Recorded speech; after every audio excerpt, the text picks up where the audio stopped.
কৃষ্ণ আজকে শুনবেন নারদ ভক্তি সূত্রের সূত্র নম্বর 22। তত্রাপি না মাহাত্ম জ্ঞান ও বিস্মৃতোপবাদ, অর্থাৎ সেই ক্ষেত্রে এমনকি মহত্বের চেতনার বিস্মৃত হওয়ার অপবাদ। অর্থাৎ এটাকে সরলিখিত অনুবাদ করলে দাঁড়ায়, গোপীদের ক্ষেত্রে তারা যে ভগবানের মাহাত্ম্যের কথা বিস্মৃত হয়েছিলেন তার জন্য তাদের উপহাস করা সম্ভব নয়। তাৎপর্য হচ্ছে, নারদমুনি এখানে একটি সম্ভাব্য উপহাসের উত্তর প্রদান করেছেন।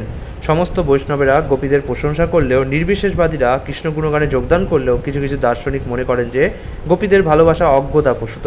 শ্রীকৃষ্ণ একজন সুন্দর অল্পবয়সী বালক, আর বৃন্দাবনের বনে জ্যোৎস্নালোকিত মধ্যরাত্রে গোপীরা তাদের গৃহ ত্যাগ করে তার সঙ্গে নৃত্য করার জন্য পলায়ন করেছিলেন কিনা। তাই মূর্খ উপহাসকারীরা ভাবেন যে গোপীরা জানতেন না যে শ্রীকৃষ্ণ হচ্ছেন পরম পুরুষ ভগবান। নারদমুনি বলছেন, গোপীদের দোষারোপ করার কোনো ভিত্তি নেই।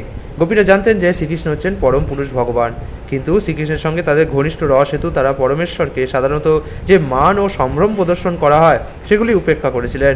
ভগবানের অন্তরঙ্গা শক্তি যোগমায়া তাদের প্রেমময় ঘনিষ্ঠ সম্পর্কের জন্য ভগবানের মাহাত্ম্যকে আবৃত করে রাখেন।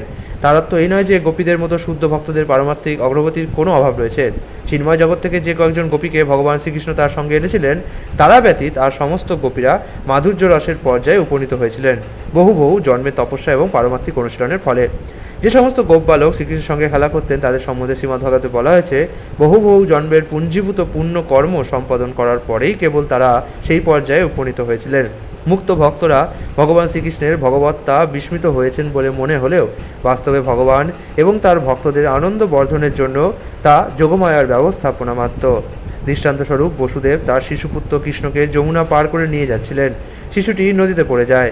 শিল প্রভুপাদ লিখেছেন, বসুদেবের গভীর ভালোবাসা পরীক্ষা করার জন্য পিতা যখন যমুনা পার হচ্ছিলেন, ভগবান শ্রীকৃষ্ণ তখন নদীর জলে পড়ে গিয়েছিলেন। উত্তাল নদীর মাঝখানে তার পুত্রকে উদ্ধার করার জন্য বসুদেব পাগল হয়ে উঠেছিলেন।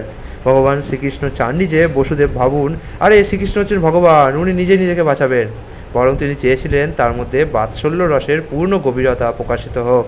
সেইভাবেই মা যশোদা সময়ে সময়ে শ্রীকৃষ্ণকে শাস্তি প্রদান করে তার প্রতি তার মাতৃসুলভ গভীর ভালোবাসা প্রকাশ করেছেন।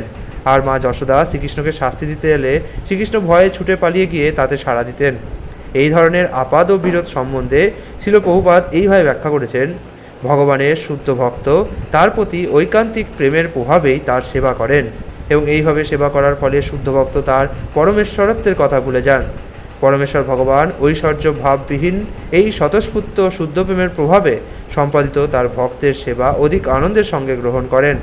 সাধারণত ভক্তেরা সম্ভ্রম সহকারে ভগবানের আরাধনা করেন, কিন্তু ভক্ত যখন শুদ্ধ প্রেমের বশবর্তী হয়ে ভগবানকে কনিষ্ঠ জ্ঞানে সেবা করেন তখন ভগবান বিশেষভাবে প্রসন্ন হন।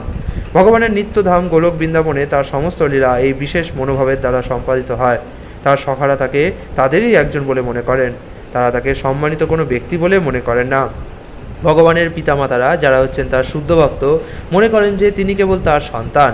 ভগবানের কাছে তার পিতামাতার শাসন বেদ স্তুতির থেকেও আনন্দদায়ক, তেমনি তার প্রেয়সীদের ভর্ৎসনা তার কাছে অধিক মনোরম। ভগবান শ্রীকৃষ্ণ যখন সাধারণ মানুষের কাছে অত্যন্ত আকর্ষণীয় তার চিন্ময় গোলক বৃন্দাবনের নিত্যলীলা প্রকাশ করার জন্য এই জড়জগতে আবির্ভূত হয়েছিলেন, তখন তিনি তার মাতা যশোদার বশ্যতা স্বীকার করে এক অতুলনীয় লীলা প্রদর্শন করেছিলেন। ভগবান তার স্বাভাবিক শিশুসুলভ চপলতায় মা যশোদার সঞ্চিত ননী এবং দধির ভাণ্ড ভঙ্গ করে সেগুলি তার খেলা সাথীদের মধ্যে এবং বৃন্দাবনের প্রসিদ্ধ বানরদের মধ্যে বিতরণ করতেন, যারা তার উদারতার সুযোগ গ্রহণ করত। মা যশোদা তা দেখতে পেয়ে শুদ্ধ প্রেমের প্রভাবে তার দিব্য শিশুটিকে দণ্ড দেওয়ার অভিনয় করেছিলেন। তিনি একটি রজ্জু নিয়ে ভগবানকে বন্ধন করার ভয় দেখিয়েছিলেন, যা একজন সাধারণ শিশুর ক্ষেত্রে করা হয়ে থাকে। মা যশোদার হাতে সেই রজ্জুটি দর্শন করে ভগবান নতমস্তকে একটি সাধারণ শিশুর মতো অশ্রুবর্তন করতে লাগলেন, এবং সেই অশ্রু তার সুন্দর নয়ন যুগলের অঞ্জন ধৌত করে গাল বেয়ে ঝরে পড়তে থাকে। মাতা ও পুত্রের এই স্নেহের বিনিময় স্বাভাবিকভাবেই অনুষ্ঠিত হয়েছিল, এবং কুন্তী দেবী সেই দৃশ্য স্মরণ করে বিস্মিত হয়েছিলেন, এবং তিনি সেই দিব্য বাৎসল্য প্রেমের প্রশংসা না করে থাকতে পারেননি। পরোক্ষভাবে মা যশোদার অতুলনীয় প্রেমের প্রশংসা করা হয়েছিল, কেননা তিনি সর্বশক্তিমান ভগবানকেও তার প্রিয় পুত্ররূপে বশীভূত করেছিলেন। আরেকটি উল্লেখযোগ্য দৃষ্টান্ত হচ্ছে শ্রীকৃষ্ণের বন্ধু অর্জুন, যিনি সেই অচ্যুত ভগবানকে তার রথের সারথি রূপে বরণ করেছিলেন।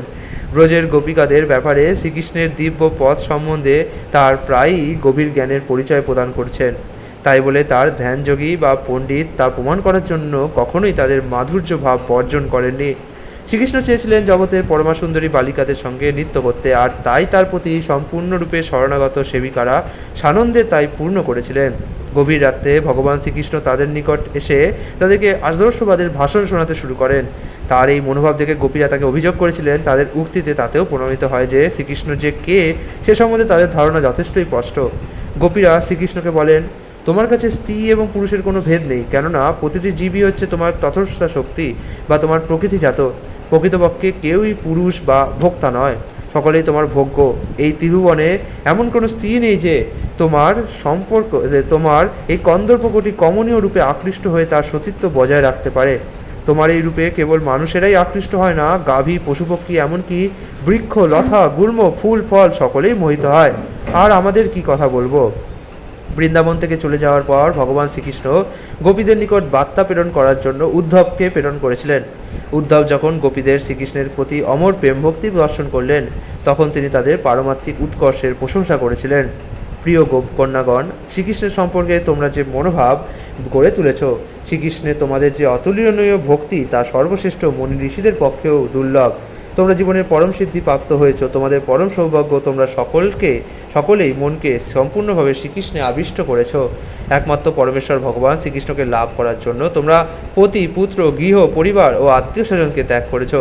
পরমাত্মা শ্রীকৃষ্ণের সম্পূর্ণ আবিষ্টচিত্ত হওয়ায় তোমরা স্বাভাবিকভাবে বিশ্বপ্রেমিক হয়েছ। জগতের সকলকেই তোমরা প্রীতি ও ভালোবাসা প্রদান করেছ। তোমাদের কৃপায় তোমাদের এই মহাভাবময় কৃষ্ণভক্তি দেখে আমি নিজেকে অত্যন্ত ভাগ্যবান বলে বোধ করছি। উদ্ধব বা শ্রীকৃষ্ণ যখন গোপীদের নিকট দর্শন আলোচনা করতেন, তখনই তারা অধৈর্য হয়ে উঠতেন, কেননা তারা কেবল বৃন্দাবনের ভাবে শ্রীকৃষ্ণের নিকটেই থাকতে চাইতেন। তাই উদ্ধব তাদের প্রশংসা করলেও তারা তাতে খুশি হননি। সময় সময় তারা শ্রীকৃষ্ণের ব্যবহারের নিন্দা করলেও ভালোভাবেই তার পরম এবং স্বতন্ত্র পথ সম্বন্ধে অবগত ছিলেন। একজন গোপী বললেন, শ্রীকৃষ্ণ হচ্ছেন পরম পুরুষোত্তম ভগবান, তিনি হচ্ছেন লক্ষ্মীপতি, আর তিনি স্বয়ং সম্পূর্ণ। আমাদের মতো বৃন্দাবনের বন্য বালিকা বা মথুরা নগরের বালিকা কারো সঙ্গেই তার তেমন কিছুই করণীয় নেই। তিনি হচ্ছেন মহান পরমাত্মা। এখানেই হোক আর যেখানেই হোক আমাদের কাউকেই তার প্রয়োজন নেই। সাধারণ মনুষ্য মানের দ্বারা গোপীদের বিচার করা অপরাধ। তাদেরকে ভগবান শ্রীকৃষ্ণ যে ঘনিষ্ঠতা প্রদান করেছিলেন তা হচ্ছে অভাবনীয়। জড় বাসনা থেকে সম্পূর্ণরূপে মুক্ত ব্যক্তিরাই কেবল তা উপলব্ধি করতে পারেন। গোপীদের প্রেম হচ্ছে মান সম্ভ্রম প্রদর্শনের ঊর্ধ্বে, আর তা কখনোই জাগতিক স্তরের নয়। নির্বিশেষবাদীরা সময়ে সময়ে গোপীদের প্রশংসায় পঞ্চমুখ হয়ে উঠতে চেষ্টা করেন। তারা বলেন, জাগতিক কাম বাসনা দ্বারা প্রভাবিত মানুষ গোপীদের বুঝতে পারবে না, কিন্তু পরক্ষণে তিনি আর একখানা মারাত্মক অপরাধ করে বসেন। তিনি মনে করেন গোপীদের সঙ্গে শ্রীকৃষ্ণের সম্পর্কটি রূপক মাত্র, যা হচ্ছে গভীর পারমার্থিক সত্য সমন্বিত। মায়াবাদীদের গোপীভাবের প্রশংসার পিছনে থাকছে পারমার্থিক অবলুপ্তির বাসনা, অর্থাৎ ভগবানের সঙ্গে বিলীন হয়ে যাওয়া। অন্যভাবে বলা যায়, নির্বিশেষবাদীরা ভাবেন যে সিদ্ধির অন্তিম পর্যায়ে সেই গোপী উপলব্ধি করেন যে তার প্রেমিক কৃষ্ণ তিনি নিজেই। এই সমস্ত মূর্খের মতো দাবিগুলো আমরা আগেই উল্লেখ করেছি, তা সত্ত্বেও পুনরায় তার উল্লেখ করছি, কারণ আমরা চাই নির্বিশেষবাদীদের কৃষ্ণলীলার তথাকথিত প্রশংসার রহস্য উদ্ঘাটন করে দিতে। পক্ষান্তরে শ্রীকৃষ্ণের প্রতি গোপীদের প্রেমের যে প্রশংসা নারদমুনি করেছেন তা সমস্ত ঋষিগণ এবং শাস্ত্রাদি সম্মত। হরে কৃষ্ণ।